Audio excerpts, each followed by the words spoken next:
అవధూత చింతన శ్రీ గురుదేవ దత్త. దత్తభక్తులందరికీ శ్రీపాద్ శర్మ నమస్కారాలు. మనం సంకల్పం చేసాం. ఆ సంకల్పానికి మీరందరూ కూడా అండగా నిలబడి కావలసిన వస్తు సామాగ్రి కానీ ధన సహాయం కానీ అన్నీ అందించారు. ఇక్కడ కార్యక్రమాలు కొంచెం ఆలస్యం అయినాయి. అది మానవ తప్పిదం కాదు. ప్రకృతి ఇప్పటికి కూడా ఇంకా వర్షం పడుతోంది. దీపావళి వెళ్ళిపోయిన తర్వాత కూడా నవంబర్ 5వ తారీఖు విగ్రహ ప్రాణ ప్రతిష్టాపన కార్యక్రమం చాలా పెద్ద ఎత్తున చేద్దామని అనుకున్నాము. కాకపోతే దత్తుల వారు ఏదనుకుంటే అదే చేస్తారు కదా. మనం ఎన్ని అనుకున్నా కూడా ఆయన ఏది నిర్ణయం చేస్తే అదే జరుగుతుంది. సరే, ఇప్పుడు ఏంటంటే ఒక 2 రోజులుగా వర్షం ఆగితే ఇక్కడ కార్యక్రమం మళ్ళీ కన్స్ట్రక్షన్ కార్యక్రమం, అలాగే ఫ్లోరింగ్ కార్యక్రమం కానీ లోపల కార్యక్రమాలు కానీ ఆరంభమైనాయి. అది కూడా ఏంటంటే పొద్దున జరుగుతోంది. మధ్యాహ్నం 3 అయ్యేటప్పటికి ఇప్పుడు ఆల్రెడీ మబ్బులు గమ్మేసినాయి. ఆ మబ్బుల దీంట్లో మళ్ళీ ఎప్పుడు వర్షం పడుతుందో తెలియదు, ఇబ్బందులు ఉన్నాయి. కనుక నవంబర్ 5వ తారీఖు కార్తీక పౌర్ణమి. ఆ రోజు ఈ క్షేత్రానికి సంబంధించి చాలా ప్రముఖమైన తిథి, అది శుభతిథి. కనుక యథావిధిగా స్వామివారిని ఇక్కడ ప్రతిష్టాపన అయితే చేస్తారు. కానీ పూర్ణ ప్రతిష్టాపన అనేది మనకెట్లాగూ మహామండల పూజ ఉంది 48 రోజుల పాటు. అవి గడవాలి. ఆ తర్వాత మనకు ఫస్ట్ దత్త జయంతి అయిపోతుంది, నృసింహ సరస్వతి స్వామివారి జయంతి అవుతుంది. ఈ లోపల మాఘమాసం వస్తే అప్పటికి మొత్తం పనులన్నీ కూడా పూర్తి చేసుకొని అప్పుడు మహాప్రాణ ప్రతిష్టాపన కార్యక్రమం అనేది నిర్వహించడానికి అవుతుంది. ఎందుకంటే ఇప్పుడు ఇంకా వసతులు కూడా ఏమీ ఏర్పడలేదు.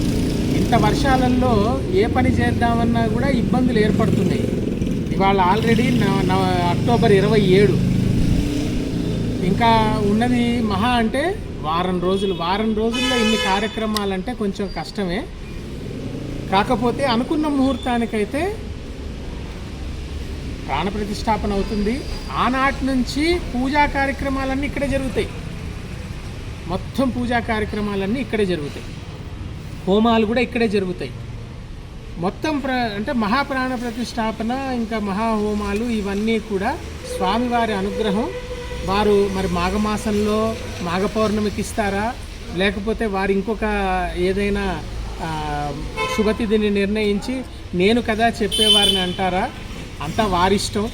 మానవ ప్రయత్నంలో మటుకు లోపం లేకుండా చేసుకొస్తున్నాము. ఈ విషయమై మన గురువుగారు కేశవమూర్తి గారు మాట్లాడతారు. జై గురుదత్త. అవధూత చింతన శ్రీ గురుదేవ దత్త. శ్రీమాత్రే నమః. ఇప్పటికే చాలా ఆలస్యమైంది. ఇంతకు ముందే అనుకున్నట్టు మనకు కార్తీక పౌర్ణమి రోజు ఏ కార్యక్రమాలు జరగాలో దానికి తగినట్టు పనులు ఇక్కడ జరగలేదు. అంటే 2 నెలల నుంచి మనకు వర్షం నుండి చాలా ఇబ్బందులు కలిగాయి. ఎప్పుడు వర్షం వస్తుందో ఎప్పుడు ఎండ వస్తుందో తెలియడం లేదు. అలా అయి మనకి చాలా పనులు ఆగిపోయాయి.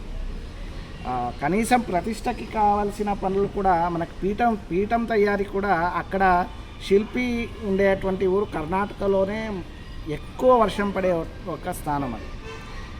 శివమొగ్గ జిల్లాలో, చిక్మగళూరు శివమొగ్గ జిల్లాలో. అలా అక్కడ కూడా పీఠం తయారీకి కూడా మనకి ఇబ్బందులు కలిగాయి. అలా ముందుకు వెళ్తూనే ఉంది.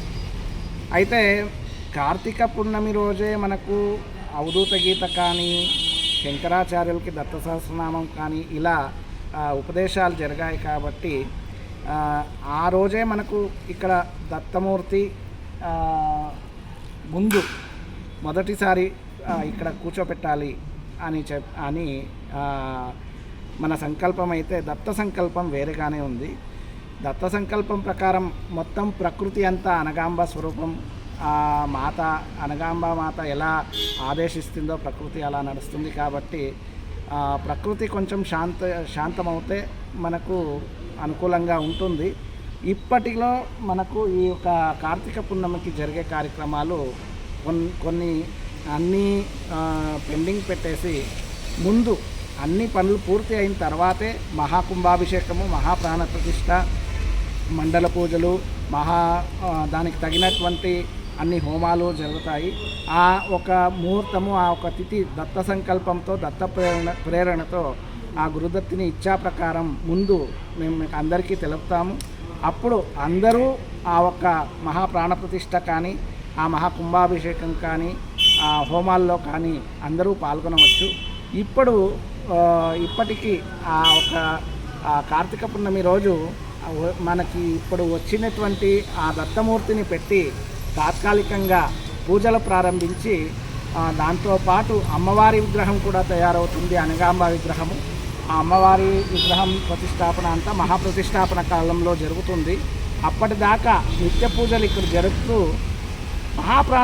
మహాప్రాణ ప్రతిష్ఠ, ఆ పూర్ణ కుంభాభిషేకం, పూర్ణ కలశాభిషేకం ఆ సమయానికి అందరూ వచ్చి ఈ క్షేత్రానికి తమ శక్త్యానుసారం సహకరించిన వాళ్ళు, గురుదక్షిణగా దత్తగురుకి సమర్పించుకున్న వారు అందరూ తప్పక ఇక్కడికి వచ్చి ఆ కార్యక్రమాల్లో పాల్గొని దత్తగురు యొక్క, మోక్షలక్ష్మి యొక్క, అనగాంబ యొక్క కృపాశీర్వాదం పొందాలి. అప్పటిదాకా అందరూ ఈ క్షేత్రాభివృద్ధి కోసము, క్షేత్రంలో ముందు జరిగేటువంటి కుంభాభిషేకం, ప్రాణప్రతిష్ఠ కోసం ఆ దత్తాత్రేయ స్వామిని ప్రార్థిస్తూ ఉండాలని కోరుకుంటూ అందరికీ నమస్కారం. శ్రీ గురుదేవ దత్త. శ్రీ గురు